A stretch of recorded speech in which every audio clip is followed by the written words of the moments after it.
Thank you for joining us on our journey here to preserve the history of mixed martial arts.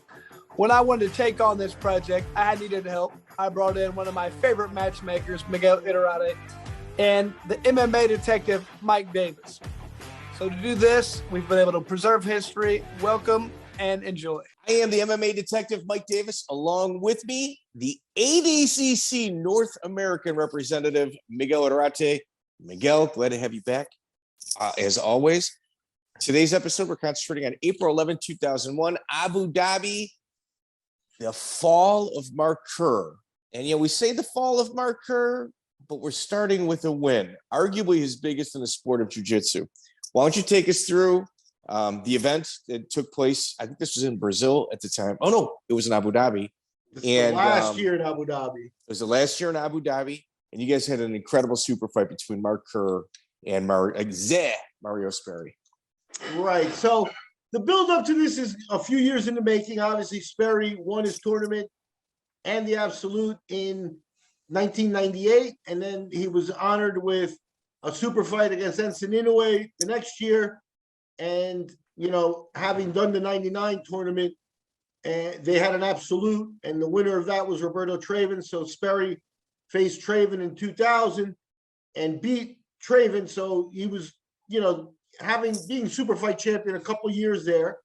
Kerr won the absolute in 2000, as we covered in the previous episode, and now he gets a challenge for the super fight title against Sperry one-on-one. It's a $50,000 to the winner.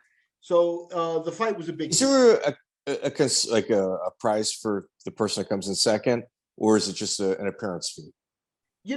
They've given money to the guys that come in second. Like Enson obviously took home, some type of appearance fee and some sponsorships and stuff to the point where he's not going to play. I do believe it was a problem with the Roberto Traven year. I think at the end of the day, it does come down to a little bit of disorganization in the early days of the tournament. I think, it's $50,000 for the super fight.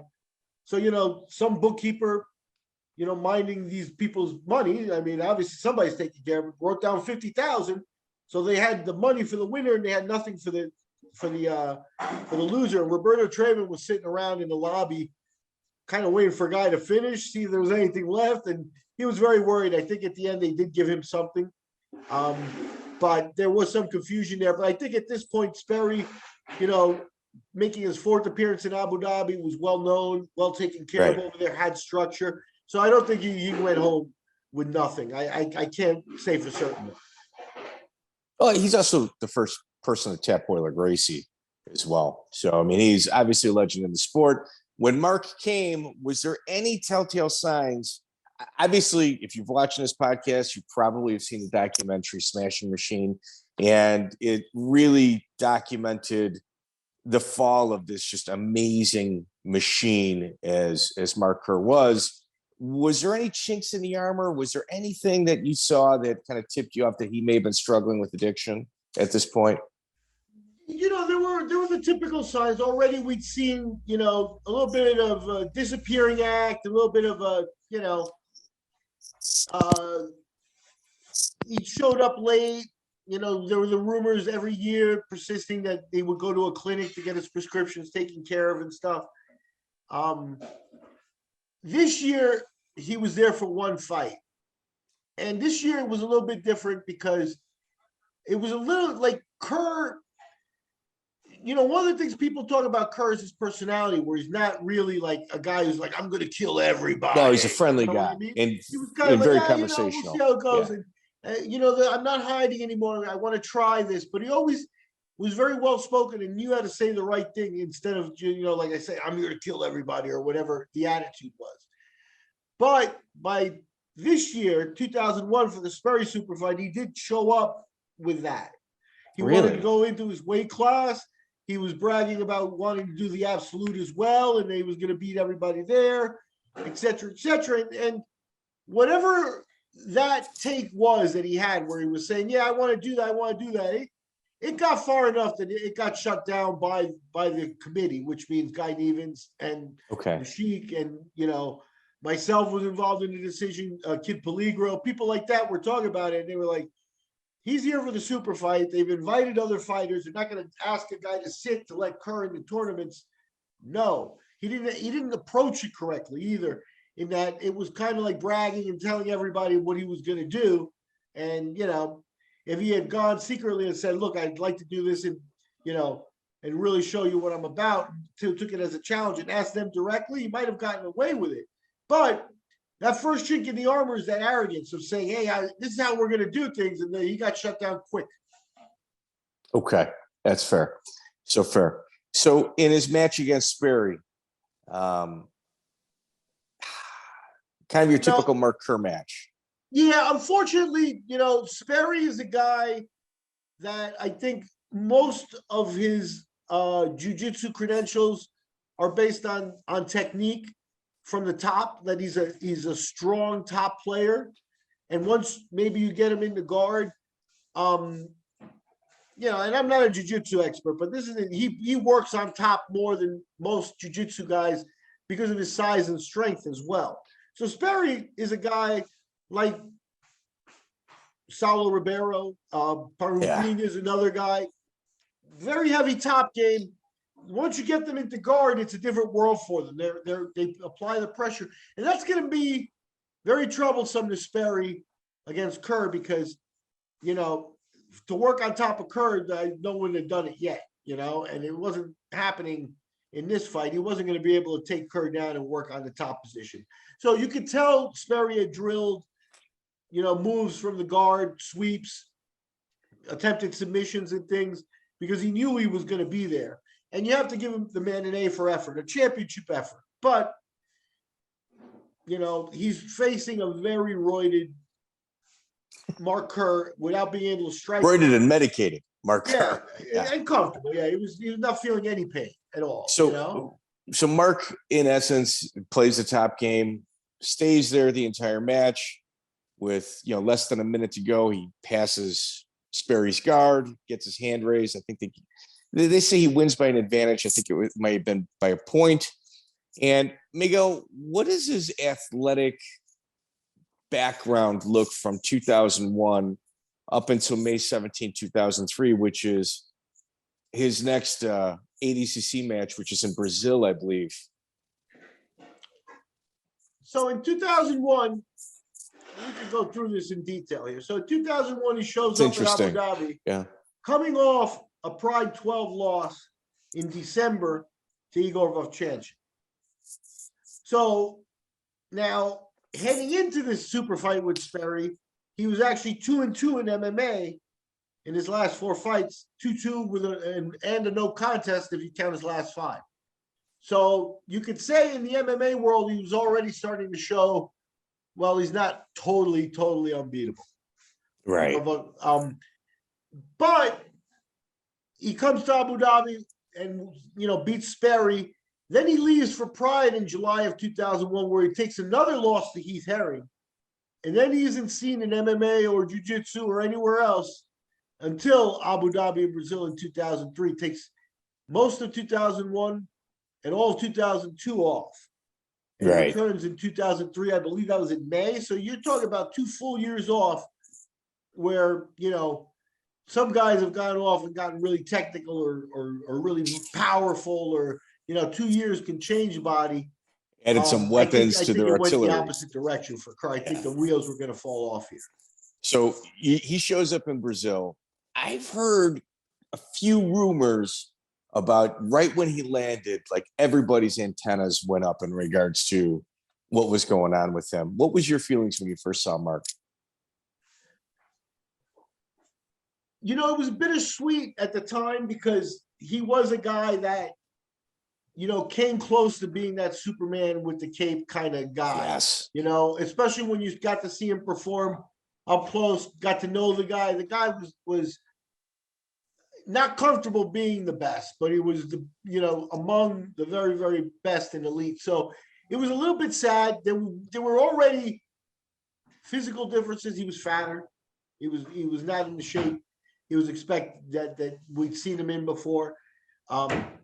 Maybe he had spent some time trying to stay off of steroids, or simply that the painkiller, that feel good, kept him from working out the way he used to. But the physical difference was there.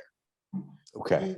The main thing also that showed itself immediately was he showed up with a pretty extensive entourage. There were a couple of guys there that were management types, and they were talking about, Mark Kerr coming back and doing this and that and the other thing. And these guys, were never heard from before or after, in the sport. Right. So it was pretty clearly some people hangers on. The mystique of Kerr.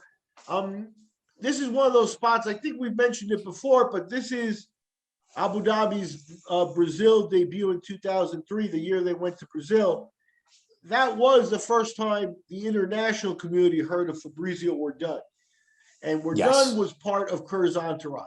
He was there as Kerr's jiu-jitsu coach, ostensibly preparing him because he was going to be facing Ricardo Arona, a jiu-jitsu guy, also a student of Sperry's. So Kerr, on paper, did the right thing. Was he went out and got himself a big heavyweight jiu-jitsu coach, a young guy. Werdun, will go on to be a champion in the UFC and in many places afterwards. So he didn't get himself a scrub. Werdun comes from the Bering, Behring family in jiu-jitsu, and they are, along with the Gracies and the Macedos, one of those families that has extensive generations in jiu-jitsu. I think the Berings, when the Gracies German blood, you get that Brazilian German blood, right? Yeah, and when they came, when the Gracies came to the States, they went back to Europe, and that's where Werdun had roots in Spain.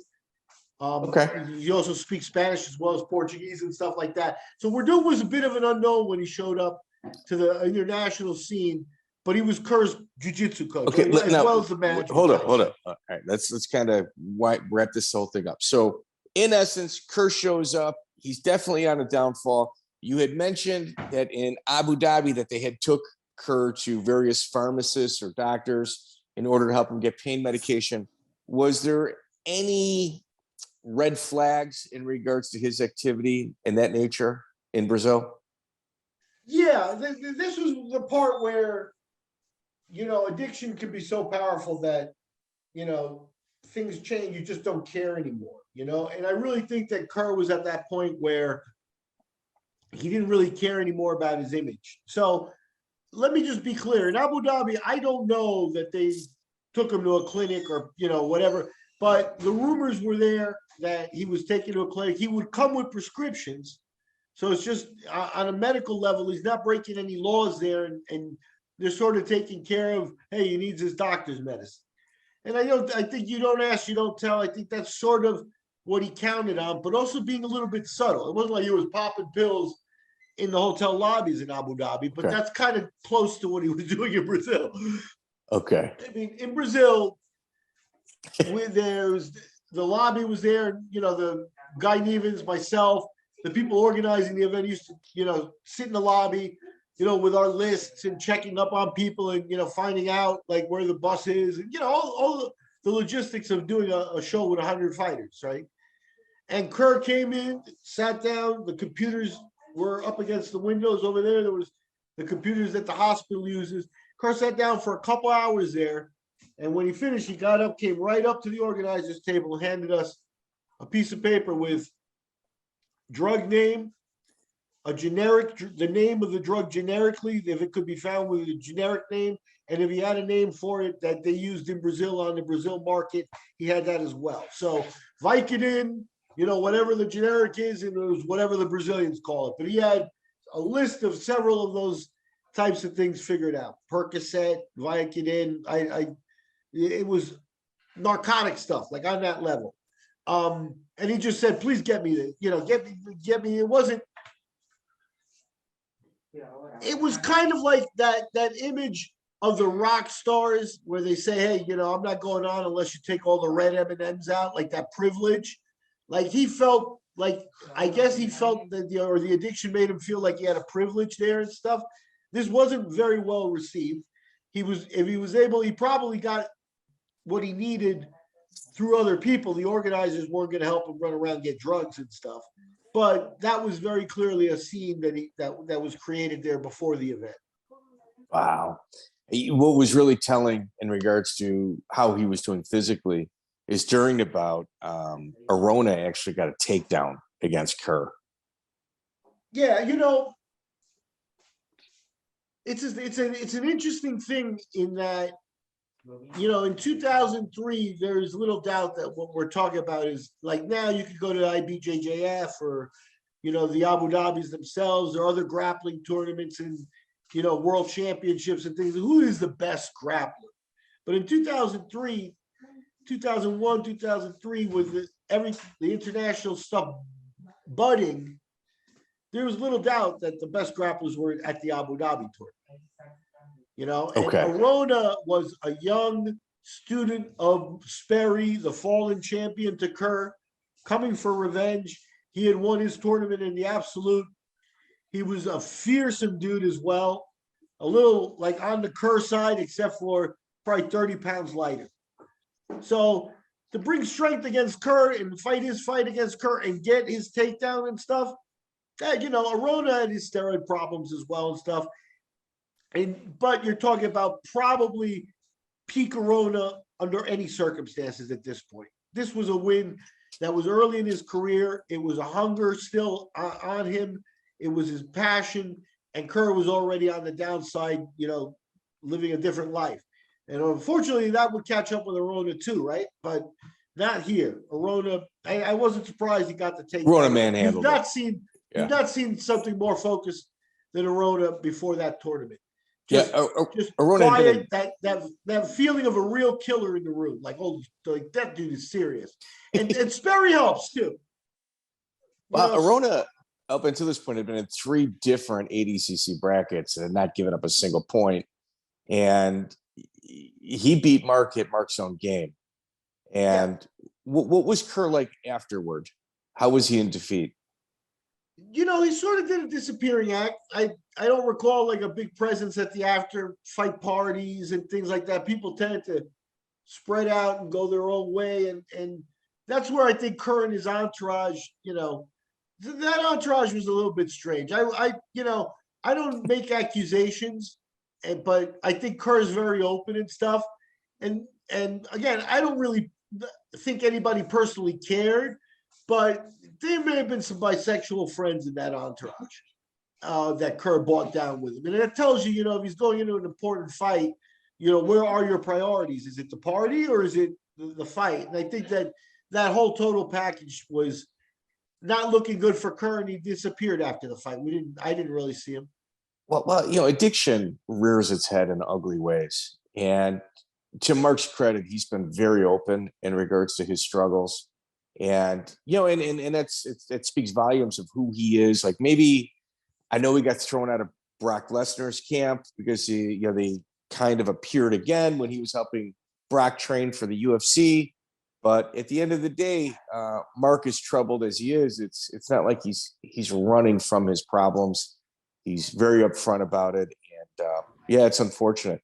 Did anything else happen in that Brazil tournament, maybe outside the mat, that may have been interesting?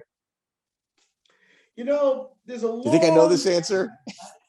There's one of those old rumors that maybe somebody can confirm for me. We're getting here towards the end of the fall of Mark Kerr. And, Kerr would come back to fight in July of 2004 in Pride and lose. So... I think he knocked himself out as well in that. We are at the end of Kerr's, run as a viable top 5 athlete kind of thing here in Abu Dhabi. In the Brazil show in 2003. Obviously, the big story here we already covered in a previous podcast was Eddie Bravo's rise and slaying, Royler Gracie. So I think the little question on Mark I've got is there was a strong rumor down there. I didn't see it, but there was a strong rumor down there. And we were in Sao Paulo. This is downtown Sao Paulo. It wasn't as bad as the UFC was in the 90s when we were there, but this is still downtown Sao Paulo with street scenes and stuff. And there was a really strong rumor that Joe Rogan walking in the street got assaulted and punched in the face by a very Mark Kerr-like transvestite. And there was a video of it that was going around. It was like hazy, and I didn't get to see it and stuff. But I'm pretty sure that happened. I wonder if anybody else could ask Joe or see if he remembers or what the story was. And I'm not saying Joe was trolling for transvestites. That's not it at all. No. But we were walking around. He was walking around downtown, maybe going to eat or whatever. And somebody didn't like his look or whatever, and he got hit like out of the blue. That's what I remember. I'd love confirmation on that. Joe? That's were you excellent. punched in the face by a transvestite in Brazil? Well, is that why you learned jiu-jitsu, Joe? To defend yourself? Well, we definitely know Chael Sonnen watches these, and obviously he's done a couple of his segments based on our information. Doesn't give us any credit. Would be nice. But anyway, Miguel, that concludes the downfall of Mark Kerr. Have you seen him in person since then? He had a fight team for a while. He had that Mo Doom guy that's actually got a win over Drew Fickett. I think he passed. Yeah, no, I wasn't. The last time I think the only other option I would have to seen him was he was Rico Rodriguez's cornerman in Pride when Rico fought Willie Peters, I think, or someone like that. Oh. Or I think Willie Peters fought Eric. It was a down Pride. It was the Pride right after the Grand Prix that Kerr won, and it was like a lower level Pride event, but Rico fought on it, and Kerr was his cornerman there. If that was around this time, then that was the last time I saw him. If not, then the ADCC Brazil was the last time I saw Kerr. Well, Rico Rodriguez, a future topic of ours, obviously. Ladies and gentlemen, thank you guys so much. If you guys could please like, share, and subscribe, and we'll continue keeping stuff like this coming, kind of little inside tidbits from the people that worked the event rather than participated in it, to kind of give everybody a different set of eyes.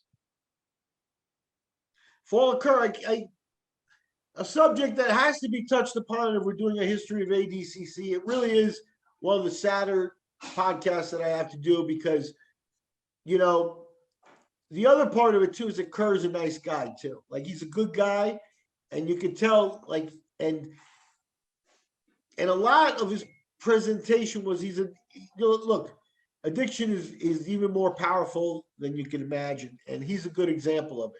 And he played around with it for a long time until he couldn't keep it under wraps anymore, and it starts to show just like with everybody else. And it's really sad. It's really sad. He's also cast, like Coleman was born to be a UFC champion. Mark Kerr, was good enough to have been, but he wasn't born for that. That wasn't what he was meant to do. Not from every fiber of him. He didn't like it.